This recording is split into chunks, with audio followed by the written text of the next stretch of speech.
You think you know everything about Honda's supercar that changed the game? Most people remember the NSX as that Japanese Ferrari fighter from the 90s, the one that made Italian engineers nervous. But what you didn't know is that this car hid secrets so bizarre they sound made up. In the next few minutes, you'll discover 20 weird facts about the 1991 Acura NSX that even die-hard enthusiasts have never heard, including one that involves a Formula One legend doing something nobody expected. The NSX was the world's first production car with an all-aluminum monocoque chassis. When Honda decided to build their supercar, they didn't just want to match Ferrari, they wanted to embarrass them. The solution came from aerospace technology. Honda engineers created something that had never been done before in a production car, a complete monocoque chassis made entirely from aluminum. This wasn't just some panels bolted together. We're talking about a single-piece structure that formed the entire passenger compartment, like the fuselage of a fighter jet. The weight savings were mind-blowing. This aluminum construction cut nearly 440 pounds compared to a traditional steel chassis. That's like removing two full-grown men from the car before you even start driving. But here's where it gets really interesting. Honda had to develop entirely new manufacturing techniques to make this work. They couldn't just stamp aluminum like steel. The metal had different properties, different stress points, different ways it wanted to bend and flex. The factory workers had to be retrained. Special tools had to be created. Even the welding process was revolutionary. They used a combination of spot welding and adhesive bonding that had never been tried on this scale. The result was a chassis that was not only lighter, but actually stiffer than steel. This gave the NSX handling characteristics that made Porsche engineers scratch their heads. How could a car be this light yet feel this solid? The answer was in that revolutionary aluminum construction that everyone else said couldn't be done. Honda benchmarked Ferrari 348s and Porsche 911s, then tuned the NSX to out-handle them while being more reliable. This is where Honda showed their obsessive nature. They didn't just buy one Ferrari 348 and one Porsche 911 Turbo for comparison. They bought multiple examples of each, tore them completely apart, and studied every single component. Engineers measured everything: suspension geometry, weight distribution, center of gravity, even the thickness of the paint. But Honda didn't stop at just matching these legendary sports cars. They identified every weakness and designed the NSX to exploit them. The Ferrari 348 had a reputation for snap oversteer that caught even experienced drivers off guard. Honda's solution was revolutionary. They developed a suspension geometry that progressively loaded the rear tires during cornering, giving drivers clear feedback before the limit. The Porsche 911's rear engine layout created unique handling challenges, especially in the wet. Honda's mid-engine design provided more neutral handling that didn't require years of experience to master. The reliability aspect was even more ambitious. Honda engineers drove Ferraris and Porsches until they broke, documenting every failure. They discovered that Ferrari's beautiful engines required valve adjustments every 15,000 miles. The NSX engine was designed to go 100,000 miles between major services. Porsche's turbo engines of that era were notorious for head gasket failures. Honda's naturally aspirated V6 was bulletproof. They even tested door handles and window switches hundreds of thousands of times because they noticed these were common failure points on Italian exotics. The goal wasn't just to build a faster car, it was to build one that could be driven hard every single day without breaking. Ayrton Senna helped refine the suspension and chassis stiffness during testing at Suzuka and the Nürburgring. Here's a fact that changes everything you thought you knew about the NSX's development. In February 1989, Honda secretly flew Ayrton Senna to Japan. The three-time Formula One world champion wasn't there for publicity. He was there to fix a problem. Honda's engineers had hit a wall with the NSX prototype. The car was fast, but something was wrong with how it communicated with the driver. Senna spent 8 hours at Suzuka Circuit, pushing the prototype to its limits. After just 20 laps, he identified the issue. The chassis was too flexible. Not in a way that normal drivers would notice, but Senna could feel the microscopic flex between the front and rear suspension under hard cornering. His feedback was brutal and specific. He wanted 50% more rigidity in the rear bulkhead. The connection between the A-pillar and the floor needed reinforcement. The suspension mounting points were allowing too much deflection under load. Honda's engineers worked through the night implementing Senna's suggestions. When he tested the revised car the next day, his lap times dropped by nearly 2 seconds. But more importantly, he said the car finally talked to him properly. Later that year, Senna spent 3 days at the Nürburgring, fine-tuning the suspension settings. He adjusted the spring rates, anti-roll bars, and damper settings until the car had what he called transparent handling, where the driver could feel exactly what each tire was doing at all times. This wasn't just a marketing stunt. Senna's fingerprints are literally on every NSX's handling characteristics. The name stands for New Sports Experimental, highlighting its role as a concept-turned-production halo car. Most people think car names are just marketing fluff, but the NSX designation tells a secret story about Honda's ambitions. In the mid-1980s, Honda was known for practical cars. Civics, Accords, maybe the occasional Prelude for sporty buyers. Building a supercar seemed impossible. Inside Honda, there was massive resistance to the project. Executives worried it would damage Honda's reputation for sensible, affordable cars. The project started in 1984 under the code name HPX, Honda Pininfarina Experimental.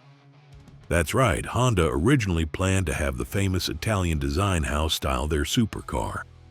But when Honda's own designers presented their concepts, company founder Soichiro Honda made a bold decision. He wanted this to be purely Japanese, a statement that Japan could build world-class sports cars without European help. The name evolved to NSX when the project became serious. New represented Honda's fresh approach to supercars. Sports was obvious, but experimental was the key.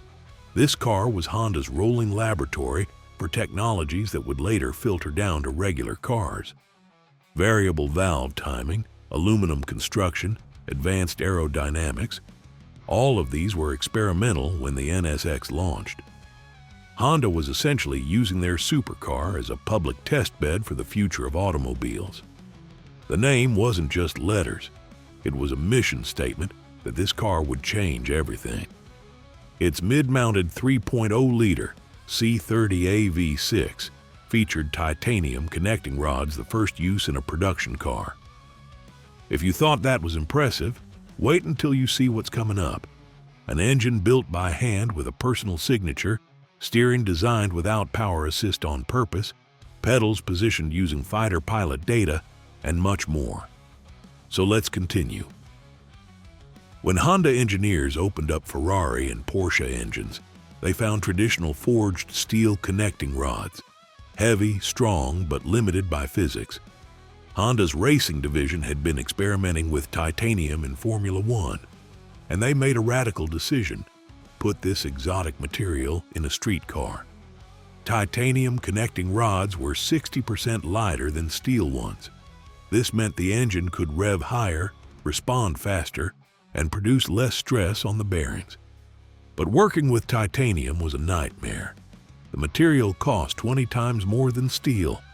It couldn't be forged using traditional methods. Honda had to develop a special hot forging process that maintained the metal's strength while shaping it. Even machining the rods required special tools because titanium would destroy regular cutting bits. The production line had to be climate controlled because titanium's properties changed with temperature variations. Why go through all this trouble? Those lightweight rods allowed the C30A engine to rev to 8,000 RPM reliably, unheard of for a 3-liter engine in 1991. The reduced reciprocated mass meant the engine could change speed so quickly that some drivers thought the tachometer was broken. Ferrari's 348 redlined at 7,500 RPM.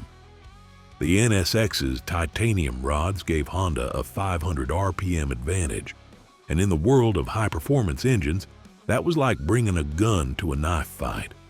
Every NSX owner was driving around with Formula One technology under the hood, and most didn't even know it. VTEC variable valve timing and lift gave the V6 270 horsepower, 252 in automatics, and a soaring 8,000 RPM redline. Honda's VTEC system in the NSX wasn't the same VTEC you'd find in a Civic. This was the original, the most sophisticated version Honda had ever created. The system used two completely different cam profiles, one for street driving, one for racing. Below 5,800 RPM, the engine ran on mild cams that provided smooth power and good fuel economy. Hit that magic number, and hydraulic pins would lock the rocker arms to the aggressive cams. The transformation was violent. Drivers described it as the engine suddenly growing 2 more cylinders. The sound changed from a smooth purr to a Formula One shriek. Power jumped so dramatically that unsuspecting passengers would grab the door handles. But here's the engineering marvel. This happened in 20 milliseconds, faster than you could blink. Honda achieved this using oil pressure that had to be precisely controlled. Too little pressure, and the pins wouldn't engage. Too much, and they could damage the mechanism. The automatic transmission cars got a different version with slightly less power. 252 horsepower instead of 270. Why? The automatic couldn't handle the violent torque spike when VTEC engaged at high RPM. Honda had to soften the cam profiles and lower the engagement point to protect the transmission. This is why 6-speed manual NSXs are so much more desirable today. They got the full unfiltered VTEC experience that made grown men giggle like children every time they nailed that 8,000 RPM redline. The NSX's drag coefficient was just 0.32, aided by flush glass hidden headlights and smooth underbody panels. Aerodynamics in 1991 were usually an afterthought on sports cars. Not for Honda. They spent over 2,000 hours in the wind tunnel, more time than they spent designing the entire interior. The result was a drag coefficient of just 0.32, better than most modern cars today. But the real genius was in the details nobody could see. The underbody was completely flat, covered with special panels that created a ground effect like a race car. Air flowing under the car was accelerated, creating downforce without adding a giant wing. The side mirrors were shaped using supercomputer simulations to reduce wind noise and drag. Even the door handles were recessed exactly 11 millimeters, the perfect depth to minimize turbulence without making them hard to grab.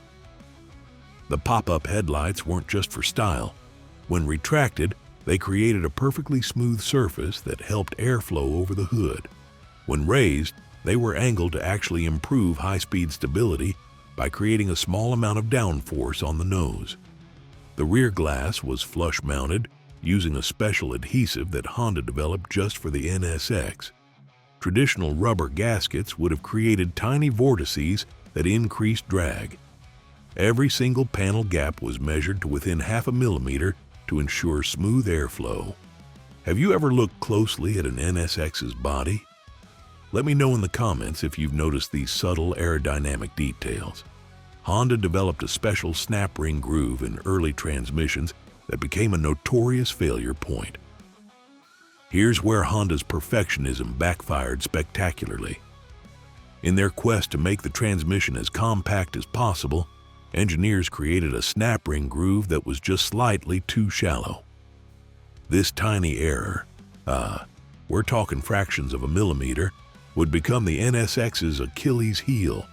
Under hard acceleration, the snap ring could pop out of its groove, causing the transmission to lose gear engagement. The problem affected NSXs built between 1991 and early 1992. Honda initially denied there was an issue, but as more transmissions failed, they couldn't ignore it. The fix required a complete transmission rebuild with updated parts. But here's the kicker. Honda was so embarrassed by this failure that they extended the transmission warranty and fixed affected cars for free, even years after the original warranty expired. What makes this story even more interesting is how the NSX community responded. Instead of abandoning the cars, owners developed an entire culture around the snap ring issue. They created databases tracking which transmissions were affected by serial number. Pre-purchase inspections always included checking the transmission number against the snap ring range. Today, a documented snap ring repair actually increases an NSX's value because it means the weak point has been addressed. This failure that could have destroyed the NSX's reputation instead proved how dedicated its owners were. The steering rack was manual and early cars' power assist only came on Targa Top NSX Ts starting in 1995. This wasn't an oversight, it was philosophy. Honda's engineers believed that power steering corrupted the connection between driver and road. They spent 3 years developing a manual rack with the perfect ratio, 2.8 turns lock to lock. Quick enough for track work, but not so quick that it became nervous on the highway. The effort required was calculated using data from professional drivers to be heavy enough to provide feedback, but light enough for parking maneuvers. When the NSX-T Targa model arrived in 1995, everything changed. The removable roof reduced chassis stiffness, which made the steering feel vague. Honda reluctantly added electric power assist, not hydraulic like everyone else. This electric system could vary its assistance based on speed. At parking speeds, it provided maximum help. Above 50 miles per hour, it essentially turned itself off, returning to near manual feel. The purists were furious. They claimed the power steering ruined the NSX's character. Honda's response was brilliant.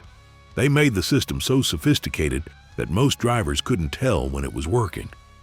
The electric motor was mounted directly on the steering column, eliminating the hydraulic lines that dulled feel in other cars. Even today, many NSX-T owners don't realize their cars have power steering unless they turn the wheel while parked. That's how subtle Honda made the system. The pedals were positioned for heel and toe, downshifting a rarity in road cars. Then Honda didn't just guess where to put the pedals.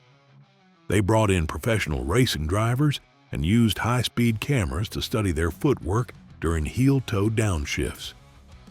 The data revealed that the ideal spacing between brake and accelerator was exactly 68 millimeters, with the accelerator positioned 12 millimeters lower than the brake pedal when the brake was pressed halfway. This might sound obsessive, but it made perfect heel-toe downshifts possible even for amateur drivers. The pedals themselves were works of art, drilled aluminum to reduce weight and improve grip. The surfaces were angled to match the natural motion of your foot, rolling from brake to throttle. Even the pedal travel was precisely calibrated. The clutch engaged in the exact middle of its travel, making it easier to find the friction point during aggressive driving. But here's the detail that nobody talks about. Honda positioned the pedals assuming the driver was wearing thin-soled driving shoes.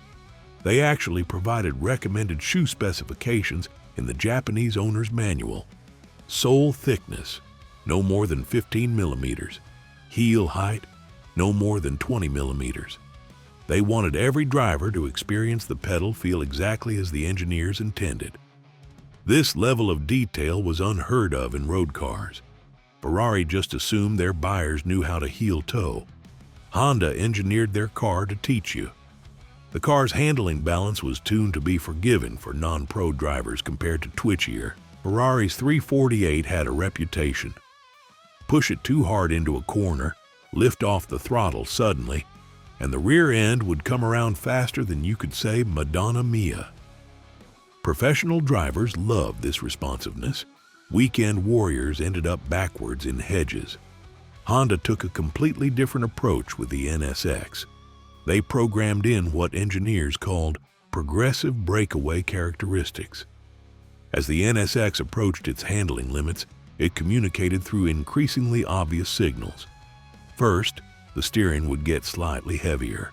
Push harder, and you'd feel the outside front tire start to push wide.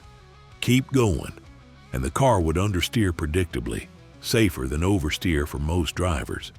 But here's the genius part. If you knew what you were doing and applied throttle at just the right moment, the NSX would transition into controllable oversteer. The suspension geometry was the key. Honda used a unique rear toe control system that actually changed the wheel alignment during cornering. Under normal loads, the rear wheels would toe in slightly, enhancing stability. Under extreme cornering forces, they would toe out just enough to help the car rotate. This gave professional drivers the adjustability they wanted while keeping amateur drivers out of trouble. Test drivers called it idiot-proof without being boring. Perhaps the greatest compliment a sports car could receive in 1991.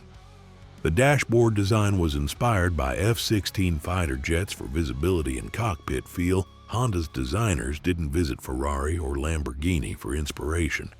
They went to military air bases.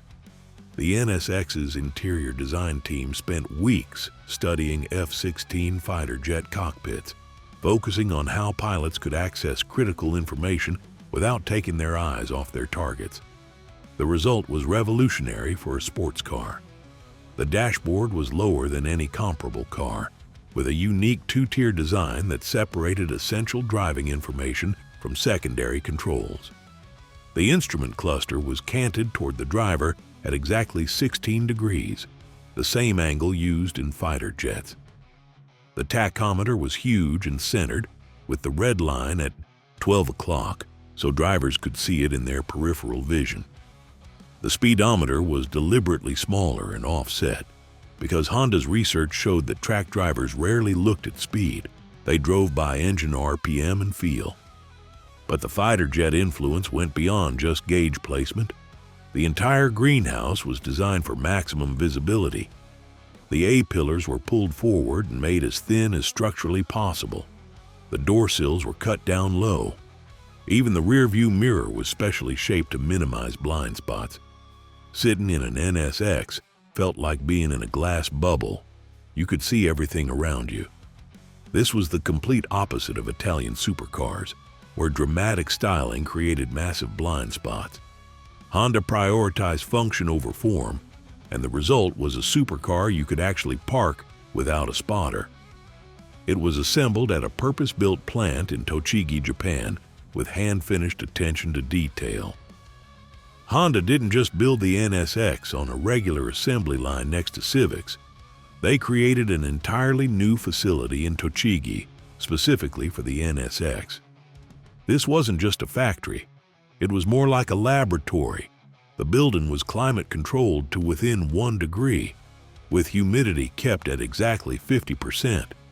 Why?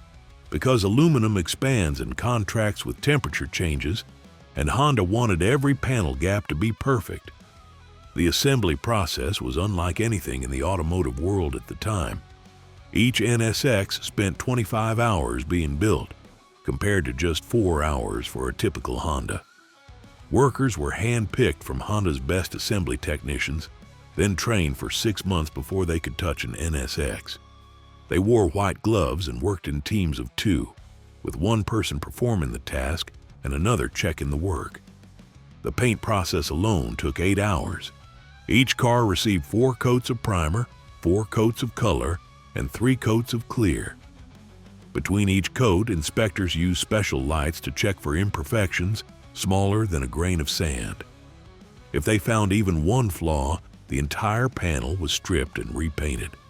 The final assembly bay had lighting that simulated noon sunlight, twilight, and artificial street light so inspectors could verify the paint looked perfect in all conditions. This obsessive attention to detail meant Honda lost money on every NSX they sold, but they didn't care. This was about proving Japan could build a world-class supercar. Every NSX engine was assembled by a single technician who signed the block. In an era when most engines were built by robots and assembly lines, Honda made a radical decision. Each NSX engine would be assembled entirely by one person. These weren't just any technicians. They were master craftsmen with at least 10 years of experience. Honda called them takumi, a Japanese word that roughly translates to artisan. Only 20 technicians in the entire company earned the right to build NSX engines. The process took 4 hours per engine. The technician would start with a bare block and personally install every component: pistons, rods, crankshaft, heads, cams, everything. They used special torque wrenches that recorded every bolt's exact specification. If a single bolt was even 1 pound-foot off specification, the entire engine was disassembled and rebuilt. At the end, the technician would fire up the engine for its first run, listening with trained ears for any imperfection. But here's the part that gives me chills.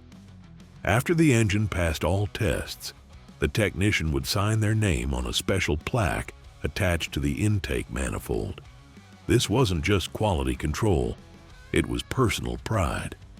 These craftsmen knew that their signature would be under the hood for the life of the car. Some NSX owners have actually tracked down the technician who built their engine and corresponded with them. Imagine getting a letter from someone halfway around the world thanking you for the engine you built 20 years ago. That's the human connection Honda built into every NSX. The car used a Targa glass roof only starting in 1995. All 1991 through 94 models were fixed roof coupes. The original NSX was never supposed to have a removable roof. Honda's engineers fought against it for years, arguing that any opening in the roof would compromise the chassis rigidity they'd worked so hard to achieve. They were right. When Honda finally relented and created the NSX-T in 1995, the chassis lost 30% of its torsional stiffness, despite adding 90 pounds of reinforcement. But market pressure, especially from American buyers, was intense. Porsche's 911 Targa and Ferrari's removable roof models were huge sellers. Honda's solution was typically over-engineered.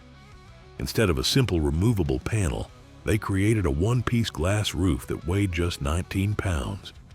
The seal system used 3 separate gaskets with drainage channels that could handle a fire hose without leaking.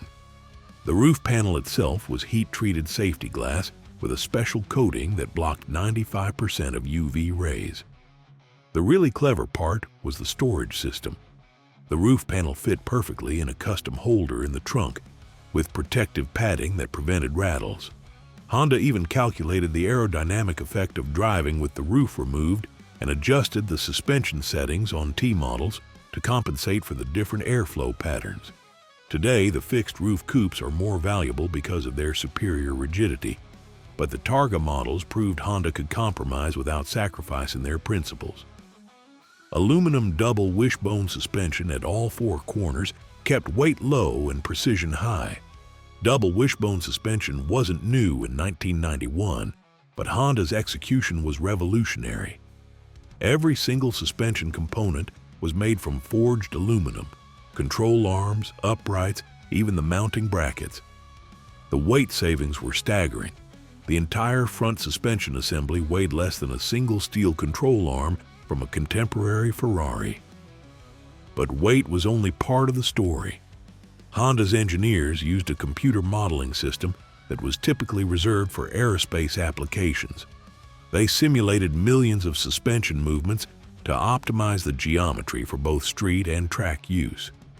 The result was a system with zero bump steer, perfect camber, curves, and progressive roll characteristics that felt natural to drivers.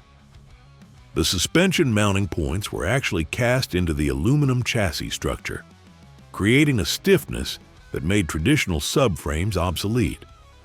Here's a detail that shows Honda's obsession. The suspension bushings were filled with a special silicone fluid that changed viscosity based on temperature. In cold weather, the fluid was thinner, maintaining ride comfort. As the bushings heated up during aggressive driving, the fluid thickened, providing more precise control.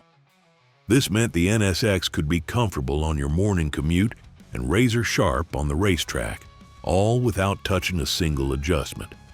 Even today, suspension engineers study the NSX's design as a masterclass in aluminum suspension architecture. The car had outstanding reliability. Many examples have 200,000+ miles on original drivetrains. While Ferrari and Porsche owners were scheduling annual engine-out services, NSX drivers were just changing oil. The reliability wasn't accidental. It was engineered through torture. Honda tested NSX prototypes in conditions that would destroy normal cars. They ran engines at redline for 24 hours straight. They drove prototypes through Death Valley in summer, then immediately shipped them to Alaska for winter testing. One test car was driven at maximum speed on a circular track for 1,000 hours continuously, stopping only for fuel and driver changes. The results speak for themselves. There are NSXs with over 300,000 miles on original engines, still making full power. The transmissions, despite the early snap ring issue, regularly last 200,000 miles with just fluid changes. Even the air conditioning systems, typically a weak point in sports cars, were overbuilt. Honda used components rated for commercial trucks, figuring that if it could cool a delivery van in Phoenix, it could handle a sports car. But the real testament to NSX reliability comes from an unexpected source: rental car companies.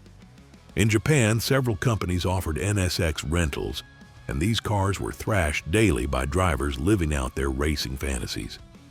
After accumulating over 150,000 hard miles, these rental NSX were still running perfectly. Try that with a Ferrari 348 and you'd have a very expensive paperweight. This reliability changed the supercar game forever. Suddenly, you could daily drive an exotic without fear.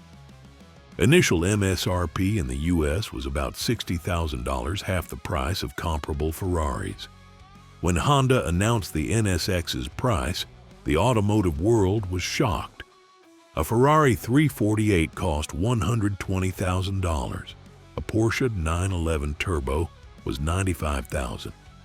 The NSX, which matched or exceeded both in performance, was just $60,000. But here's the part nobody talks about.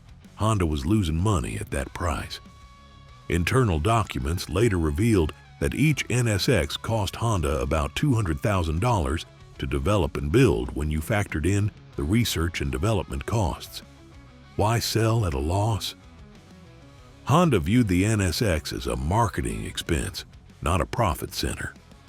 They calculated that the technology developed for the NSX would filter down to regular cars, justifying the investment. Variable valve timing, aluminum construction, advanced aerodynamics, all of these appeared in Accords and Civics within a decade. The NSX was Honda's rolling advertisement that Japanese engineering had caught up to Europe. The pricing strategy worked too well. Ferrari was forced to improve quality and reduce prices. Porsche accelerated development of the water-cooled 911. The entire sports car market was disrupted by Honda's aggressive pricing. Some dealers, seeing the demand, added massive markups, sometimes $30,000 over MSRP. But Honda corporate cracked down on this practice, wanting the NSX to remain accessible to enthusiasts, not just collectors. This pricing philosophy established the template that companies like Tesla would later follow. Lose money on your halo car to transform your brand image. Gordon Murray cited the NSX as inspiration for the McLaren F1's usability and ergonomics. This isn't just another celebrity endorsement. Gordon Murray, designer of the McLaren F1, the greatest supercar ever made, personally owned an NSX and drove it daily while developing the F1. He later admitted that the NSX fundamentally changed his approach to supercar design. Before the NSX, Murray accepted that supercars had to be temperamental, uncomfortable, and difficult to drive. The NSX proved that was just lazy engineering. Murray was particularly impressed by the NSX's visibility, seating position, and control placement. He spent hours measuring the NSX's interior, documenting how Honda had achieved such a perfect driving position. The NSX's pedal placement, steering wheel angle, and seat height became the baseline for the McLaren F1's revolutionary central driving position. He even copied Honda's idea of making the important controls fall naturally to hand without looking. But Murray's biggest takeaway was reliability. He drove his NSX through English winters, something unthinkable in an Italian supercar. It started every morning, the heater worked, the windows didn't fog up. This inspired him to make the McLaren F1 similarly usable. When the F1 launched at 10 times the NSX's price, Murray publicly thanked Honda for showing him that supercars didn't have to be garage queens. Coming from the man who created the ultimate supercar, that's the highest praise the NSX could receive. And the surprise car I promised you at the beginning is the NSX Zero, a prototype that Honda built with no sound deadening, no air conditioning, no stereo, and plexiglass windows. It weighed 2,200 pounds, 800 pounds lighter than the production car. Honda secretly tested it at Suzuka, where it lapped faster than a Formula 3000 race car. Only 3 were built, and Honda destroyed 2 of them. The surviving example is locked in Honda's private collection, and they've never let journalists drive it. Employees who've seen it running say it sounds like a Formula 1 car and accelerates so violently that test drivers needed neck braces. Honda considered producing 50 units for racing homologation, but decided it would make their production NSX look too slow. And now, the moment you've been waiting for, the absolute weirdest fact about the 1991 Acura NSX. The NSX reset expectations in exotic with supercar performance and Honda reliability. But here's the truly weird part that nobody knows. The NSX was originally supposed to have a completely different engine, a 4-liter V8 that Honda developed in secret. This engine, codenamed Project 951, made 350 horsepower and revved to 9,500 RPM. It was ready for production, fully tested, and would have given the NSX Ferrari-beating straight-line performance. So why didn't Honda use it?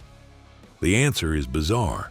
Soichiro Honda himself killed the project because the engine was too perfect.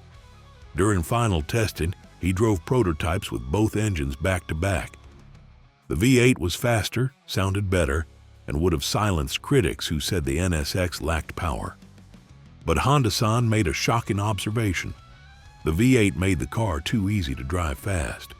There was so much power that drivers didn't need to work for speed. The V6 forced drivers to use skill, to maintain momentum, to perfect their technique. Honda believed that the 6-cylinder engine would make better drivers, while the V8 would make lazy drivers. He famously said, "Anyone can go fast in a straight line. I want to build a car that teaches people to go fast around corners."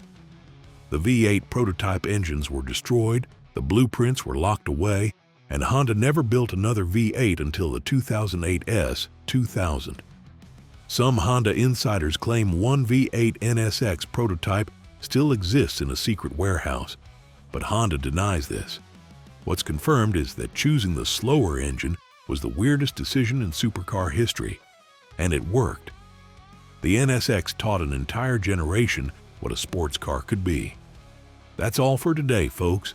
If you enjoyed this video, don't forget to subscribe and hit that like button so you don't miss the next one. See you there.